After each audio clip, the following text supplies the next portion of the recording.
சிவபெருமானின் அருளையும் அம்பிகையின் அருளையும் ஒரு சேர பெற வைக்கும் அற்புதமான விரதம் கேதார கௌரி விரதம் ஆகுங்க.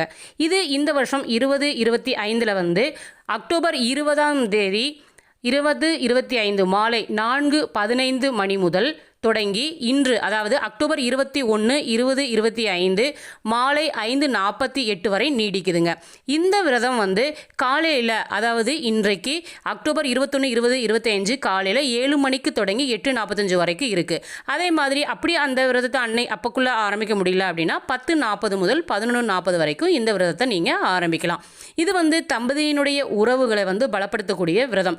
கேதார கௌரி விரதம் பார்வதி தேவி சிவபெருமான வணங்கி தவம் இருந்து அவருடைய உடலில் இருக்கக்கூடிய பாதியை வாங்கின இந்த அற்புதமான தினம் இந்த கேதார கௌரி விரதம். இந்த கேதார கௌரி விரதம் எப்படி வந்துச்சுன்னு நம்ம பார்க்கலாம். கைலாய மலையில் வீற்றிருக்கும் சிவனையும் பார்வதி தேவியையும் அங்கு வரும் 30 முக்கோடி தேவர்களும் முனிவர்களும் வணங்கி செல்வது வழக்கங்க. அவர்களில் ஒருவரான பிரிங்கி முனிவர் தீவிரமான சிவபக்தர். இவர் சிவபெருமானை தவிர வேற எந்த கடவுளையும் வணங்க மாட்டாருங்க. ஒரு முறை பிரிங்கி முனிவர் சிவபெருமானை வழிபட வேண்டி கைலாய மலைக்கு வந்தார். அப்போது சிவனும் பார்வதி தேவியும் சேர்ந்து காட்சி அளிச்சாங்களாம். இருப்பினும் பிரிங்கி முனிவர் வண்டு உருவம் எடுத்து இருவருக்கும் இடையில சுற்றி சிவபெருமானை மட்டும் வழிபட்டாருங்களாம். இதனால மிகுந்த கோபம் கொண்ட பார்வதி தேவி பிரிங்கி முனிவரிடம், உன் உடலுக்கு தேவையான சக்தி அனைத்தையும் நானே தருகிறேன், ஆனால் நீ என்னை வழிபட மறுக்கிறாய். என்னை வழிபடாத உனக்கு என்னுடைய சக்தி மட்டும் இதற்கு.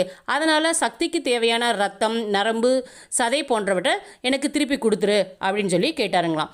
உடனே சிறிதும் யோசிக்காத பிரிங்கி முனிவர் தன் உடல்ல இருந்துடைய சக்தி அனைத்தையும் பார்வதி தேவி கேட்டபடியே கொடுத்துட்டாருங்களாம். இதனால வலுவிழந்த அவருடைய எலும்பும் தோளுமா காட்சியளிச்சாருங்களாம்.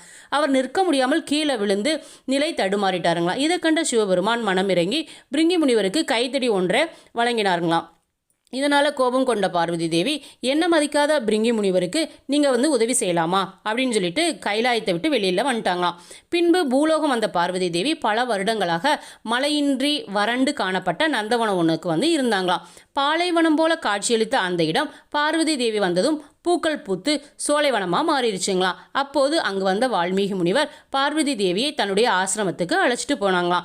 பின்பு வால்மீகி முனிவர் என்ன சொல்கிறாரு பார்வதி தேவிட்ட, தாயே, தாங்கள் வந்ததனுடைய நோக்கம் என்ன என்று கேட்டாருங்களாம். பார்வதி தேவி, நான் மீண்டும் ஈசனுடன் சேரணும், அதற்கான வழி இருந்தால் சொல்லுங்க அப்படின்னு சொல்லி கேட்டாங்களாம். இதையடுத்து பல சாஸ்திரங்களை அலசி ஆராய்ந்த முனிவர், அனைத்து விரதங்களுக்கும் மேலான ஒரு விரதம் இருக்குது, அந்த விரதத்தை நீங்கள் கடைபிடிச்சிங்கன்னா உங்களுடைய எண்ணம் நிறைவேறும் அப்படின்னு சொல்லி சொல்கிறாரு.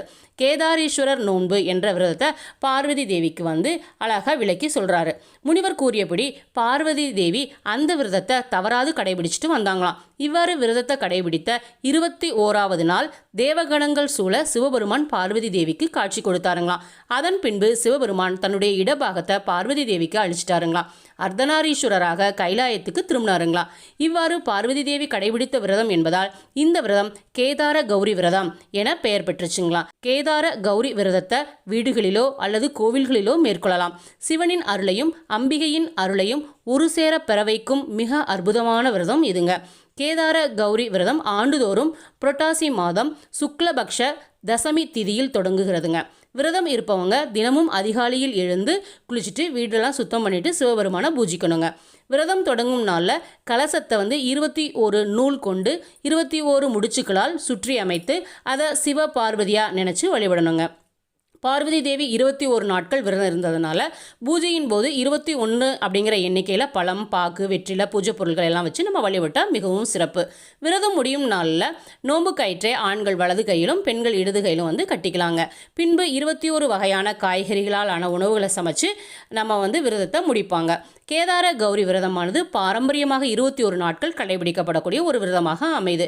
ஆனாலும் உடல்நிலை மற்றும் சூழ்நிலையை பொறுத்து பலர் இப்போது ஒரு நாள் மட்டுமே இந்த விரதத்தை இருக்கிறாங்க. இந்த விரதம் நிறைவு செய்யும் நாளான அமாவாசை அன்று மட்டும் இந்த விரதம் இருந்து சிவபெருமானையும் பார்வதியும் வழிபடுறாங்க. அந்த வகையில் பார்த்தா இந்த ஆண்டு ஒரு நாள் மட்டும் இந்த விரதம் இருக்கிறவங்க அக்டோபர் 21 விரதம் இருக்கலாம், அதாவது இன்னைக்கு. இந்த ஆண்டு தீபாவளி தினமான 20/10/2025 அன்று மாலையில் தொடங்கி அடுத்த நாள் 21/10/2025 மாலை வரை அமாவாசை திதி இருக்குங்க. அதாவது 5:48 வரை இருக்குது. எனவே பெரும்பாலான மக்கள் தீபாவளி அன்று இந்த விரதம் இருக்கிறவங்களும் இருப்பாங்க. அதை தொடர்ந்து வரக்கூடிய இந்த டைமை பார்த்து இருக்கிறவங்களும் இருப்பாங்க. ஒரு நாள் மட்டுமே இந்த விரதத்தை கடைபிடிக்கக்கூடியவங்க இந்த பூஜை முறையில் வர வரைக்கும் யாருமே சாப்பிட மாட்டாங்க. திரவ உணவுகள் எடுத்துக்க மாட்டாங்க.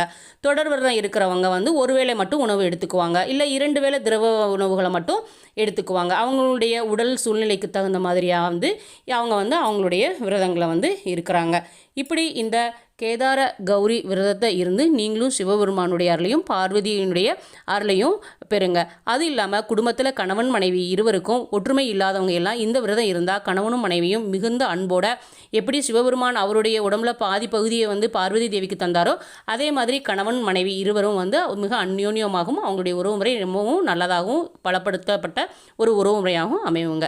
இந்த கேதார கௌரி விரதத்தை நம்மளுடைய பார்வதி தேவி நம்மளுடைய திருச்செங்கோடு இருக்கு இல்லைங்களா, திருச்செங்கோடில் இருக்கக்கூடிய மலையில் தான் இருக்கக்கூடிய மரகத லிங்கத்தை பூஜை செய்து தான் சிவபெருமானுடைய அருளை பெற்றாங்களாம். அதனால் இன்றைக்கி நம்ம திருச்செங்கோடில் இருக்கக்கூடிய அர்த்தநாரீஸ்வர பெருமாளை வணங்கி நம்மளுடைய விரதத்தை முடிச்சுக்கலாம். ஓம் நமச்சிவாய.